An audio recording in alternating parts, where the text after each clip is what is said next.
intro and let them kind of fill in the gaps. But so the crew from Longship, Sarah and Chase, are going to talk to us today.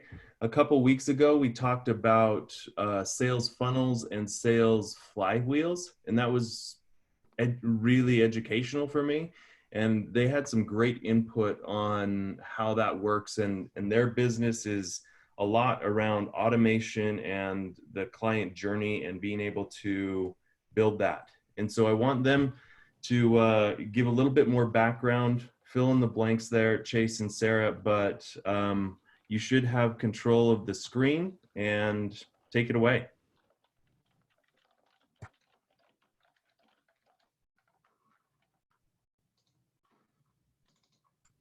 You will, there you go. You guys hear me? Am I good?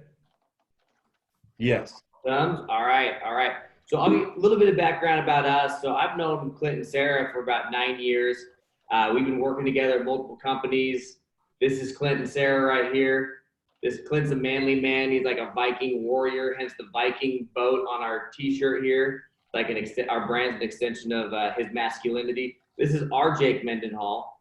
We call him our Perseus. He's handsome. And then I'm like the gatekeeper. I've been around, we've been doing Infusionsoft implementation, marketing automation, and business automation since about 2011. So our combined experience between the three of us, we're like 30,000 plus hours. We've learned some things along the way on helping people understand how to think about it way before we get into building. So we'll talk a little bit about that. So I know a lot of people here, like some people are farther along and have automation. Other people are still in infancy. So I have some principles that we've learned that should apply to anybody looking to be that entrepreneur who are creating systems, because systems are what scale. And this is me, this is my wife, my 2 babies. You know, like I'm kind of obsessed with being a dad. It's pretty much the coolest thing that could ever happen. So part of what we want to talk about in this idea of automation and of processes is the gap. There's this space between the ideas that we all have as entrepreneurs and actually getting them executed. And when they work, like it's great. We have a slide for that. It's going to be fun. But for the most part, we get excited. We take that leap. We jump. You know, part of this journey is like we have to be willing to jump. Sometimes we're trying to protect our ego. We don't want to fail. We're afraid to lose. It's like we can suck at golf for years and we don't ever think about quitting, but we're afraid to swing at the ball of business certain times with our ideas because it's a little bit more vulnerable. But as business owners and entrepreneurs and people who are taking action, we have to be willing to let that go and we have to be willing to take that jump. Okay, but sometimes what it does look like is this. Boom. Okay, we end up in the water, we end up not having things work. And this gap between the ideas that we have and the execution of that ideas really is where our dreams go to die. Okay, but every once in a while, we'll stand up here on the side of the mountain and we'll work. We're sitting on stacks of money and we're winning. So one of the things that what we're going to go through today is really some of the ways that you can implement your ideas and the ways that we think about it. Because a lot of people want to focus on software, you know, which tool should I use? What software should I buy? But in a lot of cases, that's not that important. How you think about automation is what's important. So has anybody here built a house before? Like been in contracting or built a home? Anyone? Raise your hand. Raise your hand. Nope. Okay, Jeff has. So what we know when we build a home, like you didn't go straight to the general contractor, right? You got to go to the architect before you go to the GC. And a lot of people, when they're in their business, they want to spend all their time doing and not a lot of the time planning. Like, and if we want to take some principles away from like our Navy SEALs, like the baddest men on the planet, 80% of their time is spent planning their mission. And it's like 20% of the time is executing. They go through 15 different scenarios all the time before they execute. We have to approach our business and our processes in a very similar way to really get those wins. And so some of the reasons why we struggle, the first one is lack of clarity. Like we're not extremely clear on what we want to have happen. And that's the question we have to be willing to ask ourselves over and over and over is, what do we want to have happen here? And the second piece is lack of knowledge. We don't exactly know what we're doing. And then lastly is lack of infrastructure. We don't have a repeatable way to make it happen. So the 3 steps to implementation that like, if you write this down and you master this, like, you will be able to execute anything in your business. Anything. It doesn't need to just be marketing. It doesn't need to be automation. It can be product offerings, service offerings, website, like everything really goes through these 3 steps of creation. First, we got to define what we want. Then we step into our design, and then we execute. This is our 80-20. 80-20. Okay, 80% over here, 20% over here. And most people, when they get a new software, they get Entreport or Infusionsoft or ClickFunnels, the first thing they do is log in and start dragging and dropping crap. And then halfway through it, they're like, oh my gosh, this software freaking sucks. But the software doesn't suck. They let you down on how to think about that software. The tool works exactly as designed, but no one taught you how to use it. You don't go to Home Depot, buy a nail gun, build something that sucks and say, this nail gun sucks. Your feedback is, I suck at building things. Like, I can't build that shed. Like, I'm not good at it. But in business, we think like, oh, that nail gun sucks. The nail gun is just the freaking nail gun. It doesn't matter. If we knew what we were doing prior to, like, then we can actually build what we want to build, right? Because we've all gone to Home Depot like 17 times for that Saturday project, and we never thought about what the frick we need at the beginning of the day before we went to Home Depot. We're on trip number 8, like, holy shit, how did I forget freaking gloves? Like, I forgot the screws. I got everything but the screws. So that's where we live, is right here. And if we do the work here, this becomes super easy. And if you're stuck here ever, take a step back on what you're trying to execute and think, not I suck, not my business suck, not the tool sucks, my planning needed to get better. Okay? It's an opportunity. It's an opportunity for us to get better. So getting clear is like defining what the outcome is. Like, in this case, it's like a dashboard. This is a little high level. We want to know like exactly why people are leaving our business. If someone cancels a subscription, we want to know why they're leaving. So we think about that before we build it. We can build it really easy. If we build it and then like, hey, let's go back and figure out what happened. Now we're like, oh, this tool sucks. It doesn't have reporting. Now the tool didn't suck. Like, you weren't taught how to think about that tool, right? So if we're very clear at the very beginning in our definition, we can create beautiful stuff. The second piece is the design. What's the flow? Like, what exactly is the journey that we want our customers to go through? So this is like a blueprint. Think of this like you go to the architect and you tell them like, oh, I want like high spaces and like a pool, and like I want my house to flow, and I want my laundry room to be a secret doorway with a bookshelf in front of it, whatever you're doing, right? Like, he's got to get the blueprints to that. And this is really where the hard part comes is defining is, you know, like describing that. Designing is like, okay, this 2x4 needs to be 12 inches. This 2x4 needs to be 24 feet. Like, we got to get really clear there. And then the execution becomes super clean and easy. And this is any idea in any business. Like, this can be marketing, this can be sales, this can be fulfillment, this can be any part. What do we want to have happen? Spend 80% of the time planning.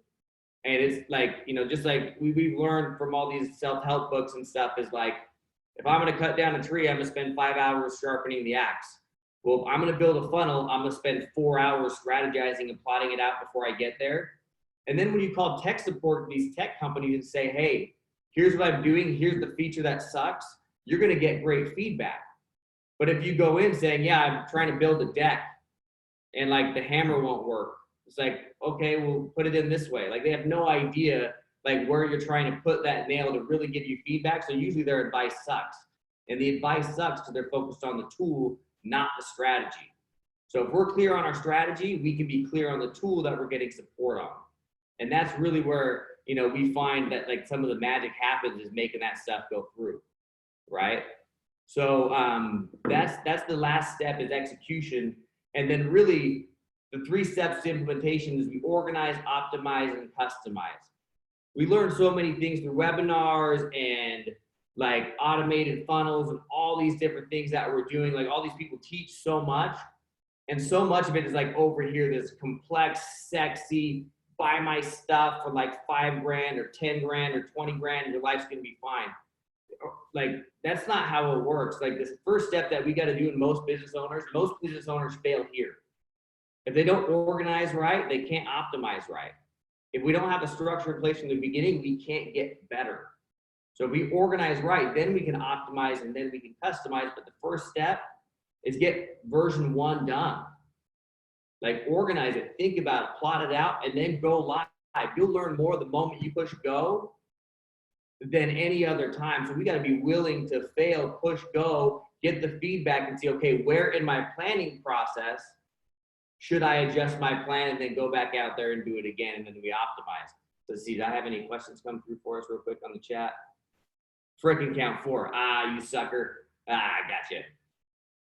So yeah, one of the things that we want to chat about here that we chatted with Taylor before the call to see how we can best serve the group. And this is one thing that he felt like is really a lot of business owners struggle with, is designating between advertising and marketing. And so how we've defined it is advertising is where people see you, marketing is where the conversation begins. Okay, when they say, hey, I would like to have a conversation. So these are our what's our front facing, what's our logo look like, what's our brand look like, what's our messaging look like. Let's separate that from the experience when they come in. So that's a really clear designation. This is what you're dressed like. This is how your conversation goes. They're two separate things. You're not always like, you're dressed a certain way, but the conversation will be different. So think of advertising as, here's how we're putting ourselves out there. Here's the billboard. Here's the call to action on the billboard. And then the journey happens the moment someone says, hey, here's my name, here's my email address, here's my phone number, here's something, let's walk through that process.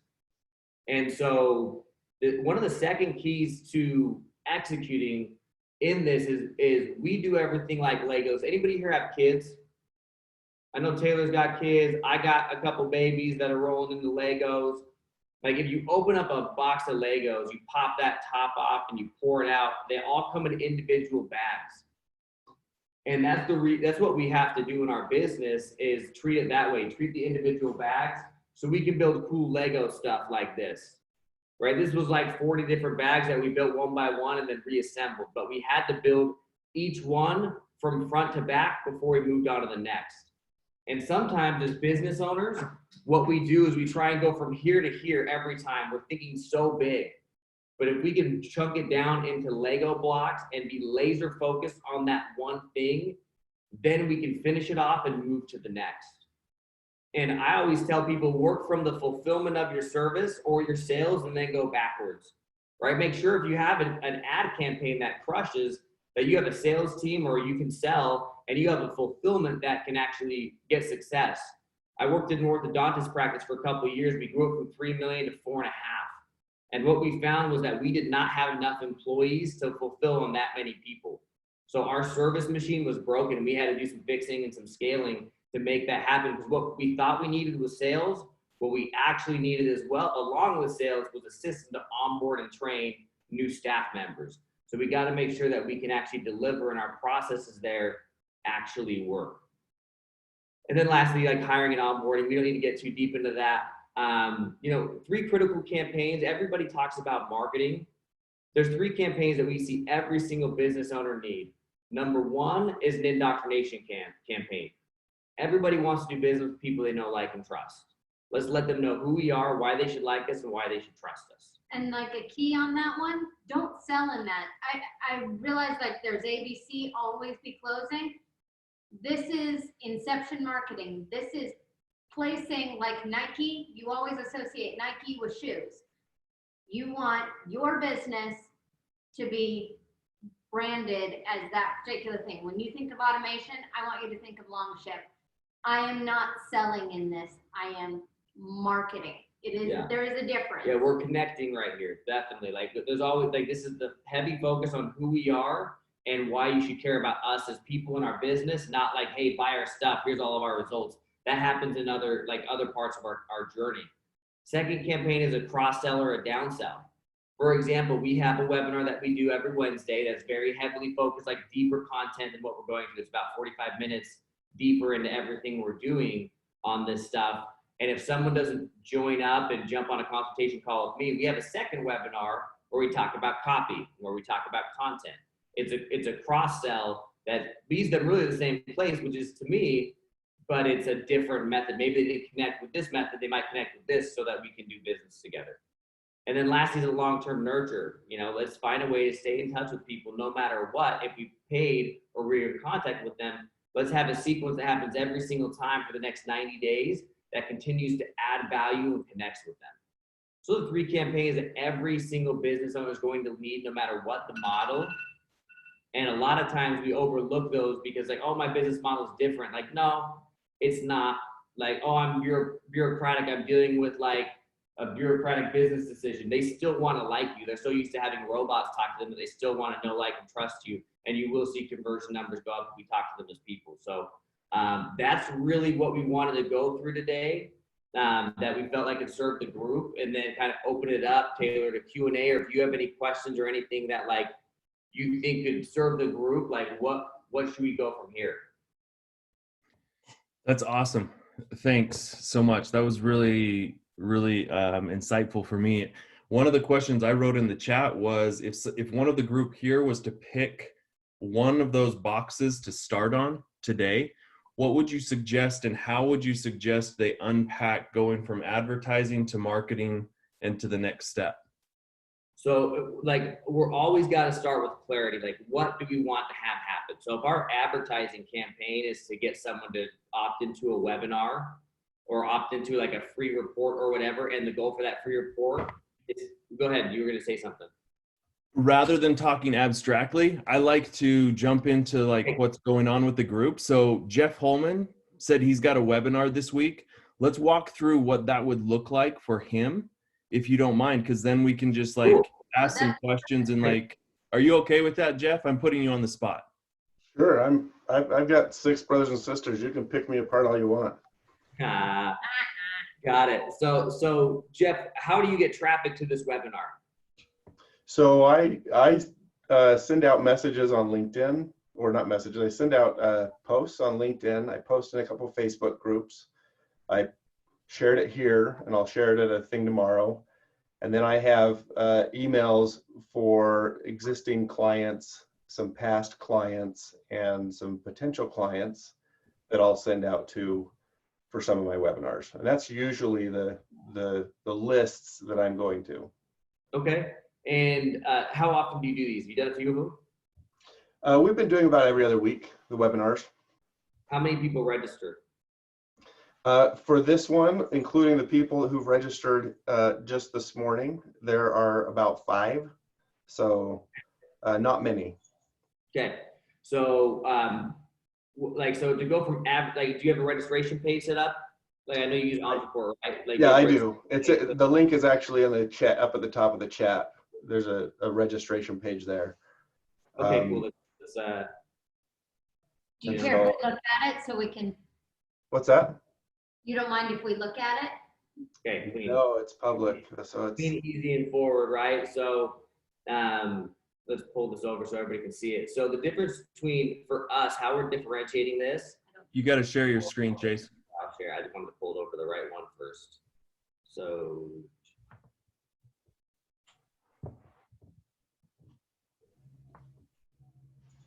one.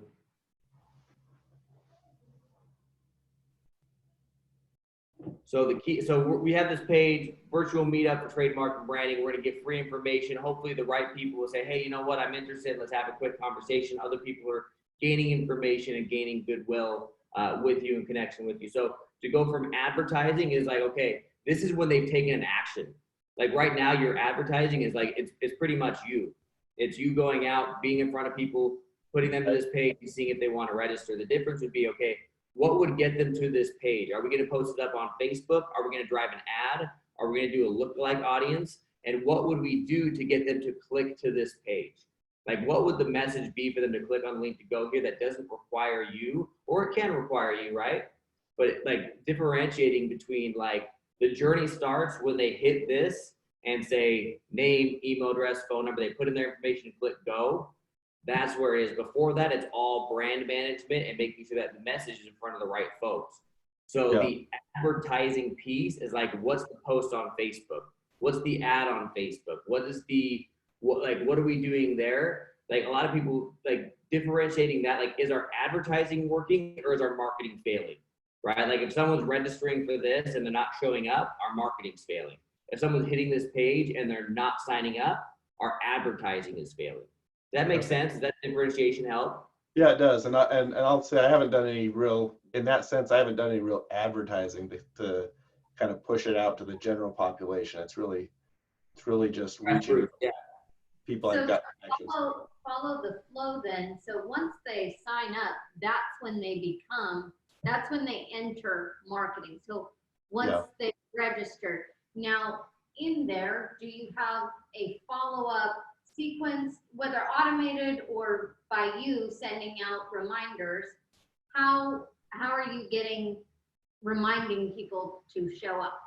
So for this webinar, I do have it automated on Entreport. I built just a small campaign for each of these where it'll send out a confirmation email with a calendar invite, and then it'll send out 2 days before, it'll send out a reminder, and then an hour before it'll send out a reminder. So that's all that's doing there. After the fact, people who've signed up are on my list, and I'll include them in future notifications for other stuff, but that's not automated. How big is your list? Taking the existing clients, potential clients, past clients, it's about 500 right now. Okay. So are you doing any advertising on Facebook? Are you doing anything like that for any part of your business? I'm not, no. I've got a DIY patent workshop that I've been looking at releasing into kind of the Facebook advertising world, but we haven't pulled the trigger on it yet. Okay. Well, I don't want to drag everybody down that direction. If you'd like to chat about some strategies there, like we don't execute on Facebook ads, but like I know a lot of ways that people do. We have great connections and different ways to make that happen. So if you want to have an offline conversation where we chat about ways to make that happen, like, Sure. we can I'd love that. this stuff. That'd be great. I'd love to. This falls on sorry, go ahead. No, go ahead, Taylor. I was done. I was just thinking this follows on a little bit of what John Huntinghouse's question was in terms of B2C versus B2B. How do you differentiate that? Do you want to take a look at his question in the chat? Yeah. Has a tendency to fall apart during B2B. ABM, when we say ABM, what are we referencing ABM? Just account-based marketing, just like basically the idea of flipping the funnel instead of going wide to narrow. Like you have like a targeted account or a targeted company or targeted people, and then you kind of build engagement. It's just a different approach, but it's a framework. I mean, it's a way of thinking about B2B, but I mean, don't worry about the ABM. It's just more just out of my mind, so I don't try and like go into a well that I'm not familiar with. I'll swim in water I'm more it's just the B2B space. Yeah. So we're B2B ourselves, right? Like a lot of B2Bs require a conversation with the sales rep. There's a lot of face-to-face selling. There's a lot of indoctrination. So if you think about it this way, when we're doing B2B, someone signs up for a consultation with me. There's an email confirmation. There's a confirmation the day of. There's a confirmation the day before. There's information in those things to prepare them for the call so that our relationship is heightened. So by the time we get on the phone, I'm having a very targeted conversation and we're speaking the same language. And I've guided them through that journey to be on the phone with me and have a more high value conversation for both of us than, hey, let's jump on the phone and make it happen. When we're doing like a webinar, like, so like I said, we do our weekly webinars. Like the follow-up really between that in the chat, B2B and B2C is actually very, very similar. The only differentiation is sometimes when you have like a more bureaucratic, like enterprise level sale. But for the most part, like if we're thinking, okay, what's the best way for this person to be prepared to engage with my business? Like, and what can I give them before that conversation that would add value and frame me differently? Then there's opportunity for automation. If we're saying there's nothing and it has to be done, like big deals, like venture deals and so forth that are like not scalable one-to-one, you're doing 12 clients a year, like those bigger type deals, that's obviously going to be a little bit different. But at the same time, having them know who you are, like who you are, and trust who you are. here's a highlight reel of me. You know, I got white hair, like a wife and 2 babies, and like I love being a dad. I'm excited to chat with you. Like just like a highlight reel, prepping them for the call. Like that does go a long way, even if we're doing only a few, and that may not need to be automated because it doesn't. Why would we automate a process that takes us 5 minutes? It'll take us 2 hours to automate a process that we're spending 60 minutes a year on. We can't over automate our stuff as well. So automation only happens when there's a process to scale. We can't automate something that doesn't really have it. But when there is a definite business process, B2B, we got to be thinking about what's the ideal way for this person to engage with me so that all of our face-to-face engagement is targeted and on point. Chase, is it fair to say, is it fair to summarize what you're saying is, regardless of what the sales cycle is and what the funnel looks like, thinking about what your steps look like and what assets you want to use in those steps is good, regardless of whether you're selling 100,000 of something a year or 12 a year. Like sitting down and saying, okay, we've had a conversation with the customer. Is there anything that I'd like to automatically be sent out to them after? I mean, thinking through that is, the answer may still be no, but if you don't sit down and think through it, it's never even going to come up. Is that a fair summary? Yeah, I would say so. And I think the other thing that, we always tell everybody to do, goal number one, when you are looking to automate something, what is the email you send out the most? Every single time. I send out an invoice email all the time. So what's the first process I should automate? That one. Right. And so I like the way you put it, is like asking yourself that question is super important, and thinking like, what is the best things for them to learn with me prior to getting on the call? If we're doing 12, and sometimes it doesn't need to be automated. It's just a process that we follow. We schedule, I'll just send out the email manually. I'm only doing 12 of these a year, but I want to be very intentional on the way that I'm leading, guiding, and walking beside these people. Plus, when you think about that, that gives you an opportunity to learn and improve if something's going on. Right. Exactly. I mean, if you don't think about it, then you're like, you don't even know what you did right or wrong. Yep. I love it. It's being super intentional on the journey that we're guiding people through, right? Like if we believe in what we're doing, we have to be intentional on the process that they're following. Otherwise, it's just like, we'll win some, we'll lose some. But if we truly believe that we have the best solution for this person, we want to remove all the variables that could lead them astray, right? And if we're not thinking like, what do I want to have happen? If we're not processing their journey, we're missing the goal on any type of marketing. If we're not thinking about what are they feeling when they read this email, what are they feeling when they do this, if we're not guiding them through that and thinking about it, we're missing a little bit. At what stage do most companies get involved with us? I mean, we have people who are, $250,000, $500,000, and then we have some people who are huge. We have some clients who are 10, 15, 20 million. We kind of run small to medium size. People kind of exit. We aren't really built, unless they're a super small team doing high volume. We're not really built to do like, 50, 60 person sales team type groups. We're that like 200 to 200,000, usually kind of the lowest place that people get involved, who have processes that are defined. Because one of the things I tell people not to do is don't automate a process that you haven't tried manually and know that it works. Because if we automate it, there's like, you're going to want to fix it later, and we automated the process that sucks. And then it's a waste of time and money. Like Taylor referred a dude over to me. He's a really nice guy, but he's got a good business, but he's still clarifying what his process is when he fulfills. So I tell him like, hey, I can't automate it until you know what those steps are. Otherwise, I'm automating something that we're guessing, and you're automating something that you can't control. You're not flexible enough to learn. So that's a great question. What other questions do you guys have for us? I did throw into the chat as well. Like that's our weekly webinar. We go into all of this in a much greater detail on those weekly webinars. They're totally free, and we aren't pitching anything. We've got no sales pitch there. It really is an opportunity for people in the business community. We agree with Taylor, like it's businesses that are gonna pull us out of this. Yeah, and so we're just educating and connecting there. So the most intensive part of trying to automate your business is defining my offerings and process with clarity. I get it, man. That's where most people struggle. Let's jump on that call about how you're doing those things. Like we have a process that we follow. Like we've got a lot of time in automation, and just the way that we think about it will serve you. You know, we've done some work with Entreport, not as much as we've done with like Infusionsoft and Active Campaign, but it doesn't matter. That's just the hammer.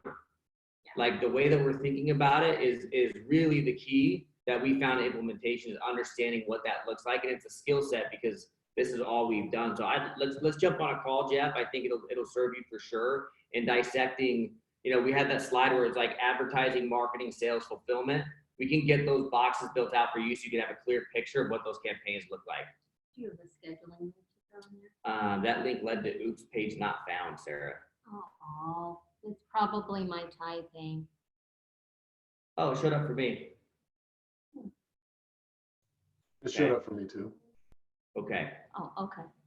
I don't know. But yeah, I'll throw in a scheduling link. Let me you grab that for me after your computer. Sorry. If you want for you, Jeff, or anybody else who wants to chat with us, because what we'll do is kind of like define what that automation journey looks like. And if we're early, I'm still happy to jump on the phone and kind of help you understand systems and processes that way. Like we've all read Michael Gerber's ebook, right? There's the entrepreneur, there's the manager, and then there's like the techie or whatever. So we got to understand where we're at in those roles. And sometimes that's the hardest part is really understanding what systems will serve us and how to create them. And mostly because it's kind of like giving up control, because we're the person that does everything. The system's doing it for us. Now we have to give up our power to that system. And that's where we grow, but that's also where we have to have some trust. So great questions, guys. Any other questions? Any other ways that we can help your group, Taylor, or anybody here? Bueller? I'm just letting it be quiet for a second, see if anybody wants to unmute themselves. But this has been awesome for me. It's fantastic, and I can definitely plug Longship. I've enjoyed the webinar that I went to. It was awesome on copy, and I'm planning on going to others. So I invite everybody to do that. The copy one with me. That was my first webinar, and I'm not. It'll get better. Hey, own it. Take the confidence. What was it that you told us? The confidence thing? Nobody knows how much confidence you have, so you might as well take as much as you want. Exactly. So to answer Chris's question, yeah, we use Infusionsoft. We implemented Active Campaign, but we use Infusionsoft primarily. That's where we got our chops. Like I worked there in 2011. You know, like we've been around Infusionsoft more than other platforms, but it's a hammer. Platform agnostic, though. Yeah. Cool. Well, this has been awesome. I think we typically go for about 45 minutes, and then if there are more questions, we'll keep going.